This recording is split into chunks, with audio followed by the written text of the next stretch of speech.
une superbe histoire. C'est celle de 3 poissons qui étaient dans un petit lac. Et les poissons avaient entendu dire que très bientôt les pêcheurs étaient pour venir étendre des filets et capturer le maximum de poissons possible dans le lac. Alors, dans nos 3 amis, il y en avait qui étaient très attachés à ce lac, à leur tout petit lac, et ils ne voulaient pas en sortir. Alors, cette histoire-là est classique, on la retrouve en Inde dans toutes les traditions, et ça montre qu'il y a 3 niveaux d'intelligence. Le premier qui agit directement, très rapidement, et peut se sauver. Le deuxième et le troisième qui agissent beaucoup moins rapidement ou pas du tout. Et c'est pour montrer qu'il faut avoir l'intelligence d'agir rapidement.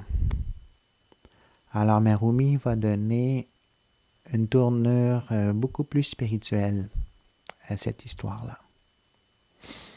Le premier poisson était le plus intelligent des 3. Il s'est dit, voilà, je pars tout de suite, je ne perds pas mon temps. Je m'en vais à l'océan, dans un plus grand endroit où c'est plus difficile de se faire capturer dans un filet. Alors il s'est dit, je ne consulterai pas les 2 autres parce que je sais que ces 2 autres poissons sont très attachés à leur lac. Ils ne voudront pas partir. Lorsqu'on veut aller en voyage, on consulte des guides et non pas des gens qui sont attachés à rester sur place.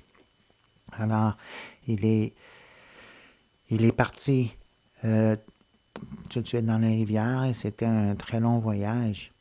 Et c'était très difficile. Et même lorsqu'il était en voyage, il se disait oui, mais le prophète Mohammed a dit que c'était quelque chose, ça faisait partie de la foi, d'avoir l'amour de son pays.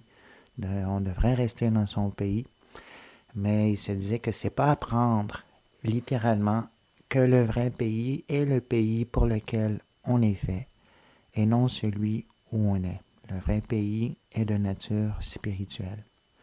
Alors, il a continué jusqu'à l'océan sans attendre les autres, car souvent, il ne faut pas attendre ceux qui ne sont pas prêts pour nous-mêmes aller de l'avant. Et il a atteint l'océan, même s'il y a eu plusieurs grandes tribulations, et il fut sain et sauf. Le deuxième poisson était moins intelligent, mais il avait quand même un peu d'intelligence. Et lorsqu'il a vu arriver les pêcheurs avec leur filet, il s'est dit, voilà, j'ai perdu mon occasion. Le premier poisson était notre guide, le plus sage, le plus intelligent. Il nous donnait toujours des bons avis.